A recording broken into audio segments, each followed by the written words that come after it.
everybody. I am here with the infamous, also, just uber talented singer and songwriter, Andrea Martin, here on Kempire Radio for the very, very first time. Andrea, please say hello to our audience. Hey audience, what's up? It's Andrea Martin. Andrea, we've been talking about you on Kempire Radio for quite some time. One of our very first celebrity interviews was with singer-songwriter Melanie Fiona. And we talked about you because, first of all, Andrea, on our show, we celebrate real singers. We celebrate people that are passionate about music. And Yes. Melanie raved and raved about how passionate you are about music and about the art of music. And I have to talk about your ASCAP Awards performance. Breathtaking. I knew you could sing, but damn, you really, really killed it. Thank you so much. How did that come about? Like, was that planned? It wasn't even planned. It was funny because when we started, we went through this kind of rehearsal. We didn't really do a rehearsal because I came in a little late. So he was like, so this is how we're going to do it. We're going to give you your award, coming from that side, and then you're going to sing the record. So what happened was, they ended up calling me twice. So after I finished getting my award, Mm-hmm. I ended up going back around, and they were like, well, let's give it up for Andrea Martin again. And it was just it was kind of weird because it was like, wasn't she just on the stage a second ago?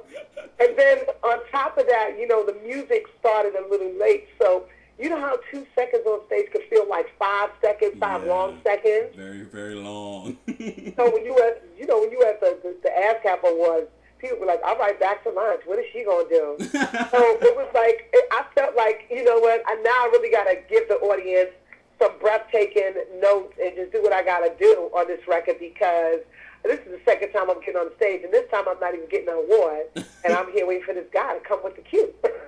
So I actually started singing without the music. Oh. What? So I had to give it out a little bit. Then I just got real comfortable, took off my shoes, and I was like, okay, this time I'm doing the performance. You really did get comfortable because you went off. Those of you that are listening, if you have not seen Andrea Martin's live performance at the ASCAP Awards of her hit single, It Kills Me, that she wrote for Melanie Fiona, you need to watch it. I mean, wow. Let's talk about that single because, first of all, it really catapulted Melanie Fiona in the world spectrum. Number one on the R&B and hip-hop charts for 9 weeks. I mean, incredible. Yes. But let's go to the original part when you first wrote the song. How did that song come about, and was it meant for Melanie? You know what? I do believe it was meant for Melanie because you know what happened was I was having such a bad day, and I remember like loving the beat, but what do you do with something you love? Sometimes you just hold it and wait for the right moment to really record it. Yeah. And it was a day when I was just having trouble with everybody, so I just started, I got trouble with my friends, and it really was a 5-minute record. Wow. So when it came up to the part when it goes, and it kills me to know how much I really love you, so much I wanna. And I was like, I don't even know what to say right here, but I know James Brown did it, so I'm gonna go, ooh, ooh, ooh. Wow. See you, ooh, ooh. So it was really funny because I really kind of ran out of lyrics, and the song was really just a freestyle. Like, should I grab this cell, call this chick up? We never even re-recorded it. It was just some freestyling and just how I was feeling that day. Just brought all those lyrics up. And I was kind of shocked when I got out the booth. I was like, all right. So when did you decide, I'm going to give this to Melanie Fiona? You know what?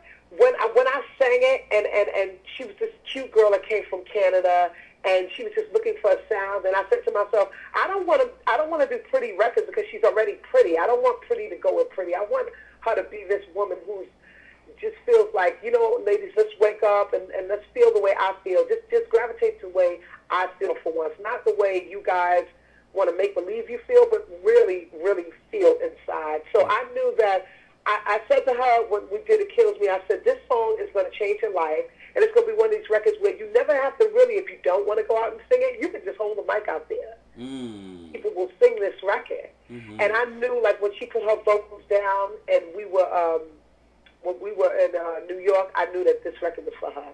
Wow. I mean, it definitely seemed like it was. And her coming out crying, it was just like, okay, she feels the way I do. Okay, this is definitely yours. Can you bring us behind the scenes of that recording session when you gave her the song to sing? What was her response, and then what happened once it was recorded?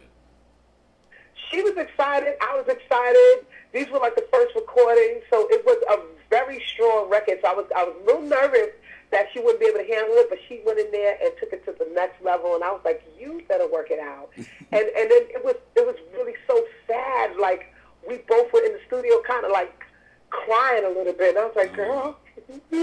You guys were feeling it. We were really feeling it, and you know what? It just became like my baby after she really sang it, and you know, with the first album, you know, Melanie Fiona's first album, The Bridge, just putting those songs together, I felt like that was a record that was kind of missing in the package, because I would say to you that It Kills Me and Give It To Me Right were the last two records that we sort of did, and it was needed, because that's what I do. It's like I will do records with Melanie, with an artist that I feel like we're developing.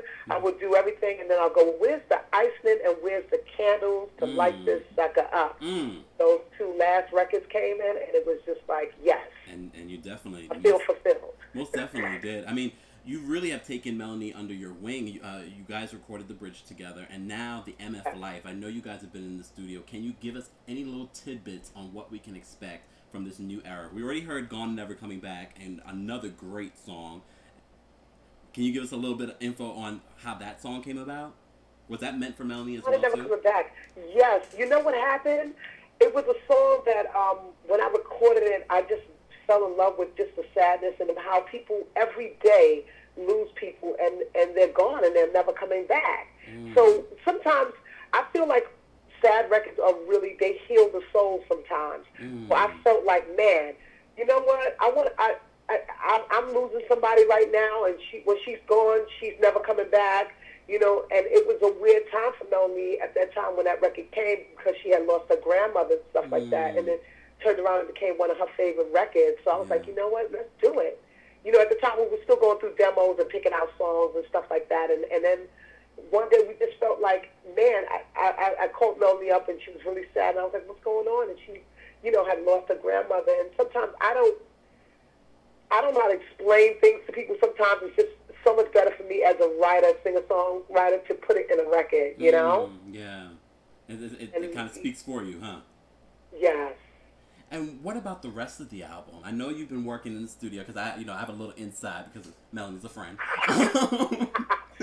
Yeah. I've heard a couple of the records, but for the audience, what can they expect from Melanie on this new record, The MF Life? Wow. Now, what can I say? I would say that you guys are going to be shocked with a lot of the cuts, and it's a new sound that we're bringing along with the old sound, and it's stadium. We call it stadium soul. So it's going to be a lot of big productions with a lot of great records on top of the big production. And how do you feel? You know, this is a graduation from The Bridge. Well, let me see. How can I? Well, you know what it is? Like, I didn't work on the whole album this time, so it's definitely a graduation from me. So, I mean, it's, I would say some of the records are more soulful, more funkier, with tad bit of elements that I haven't used on the first album. So you're definitely going to get to enjoy more of the sound, and it's more live. It's just, I don't know how to explain it, but you're going to love it. Andrea, I'm really... you have no idea how excited. First of all, I was excited the first time I met you at Melanie's album release party, just because I have so much respect. I mean, me and Kempire Radio, we have so much respect for those behind the scenes, and you're part of our first, part of the series that we're doing, behind the songs, the people that create the songs, develop the songs, that are passionate about the songs. And I'm, both as a singer and songwriter myself, I love speaking to songwriters, and I love picking the brains of you have to. You know what it is? It's like, you know what our problem with songwriters, you know what it is with us as songwriters? Our lives are naked.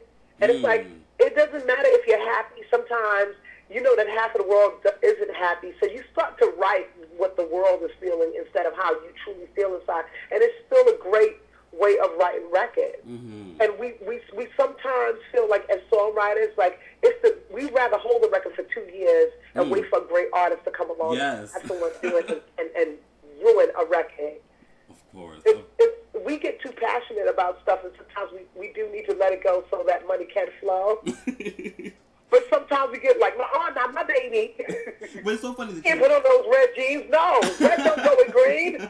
So you start to feel like, you know, we get too passionate about stuff, and sometimes we gotta understand that people have their own way of singing records. People have their own way of, you know, just coming through with their records and sending that message in a different way. And sometimes we just have to sit back and respect it a little bit. Yeah. And it's so funny that you even say that, because, you know, one of my questions to you is that, has there been a song that you initially wrote for someone else, but ended up using for another artist or keeping for yourself? If so, what song and which artist? Wow. I would say Wish I Didn't Miss You Anymore. Ooh. By Angie Stone. Yes. A big hit for her. A big hit for her. And I really love that record. And I ended up playing it by mistake because I remember going in and A&R was like, I'm not feeling that.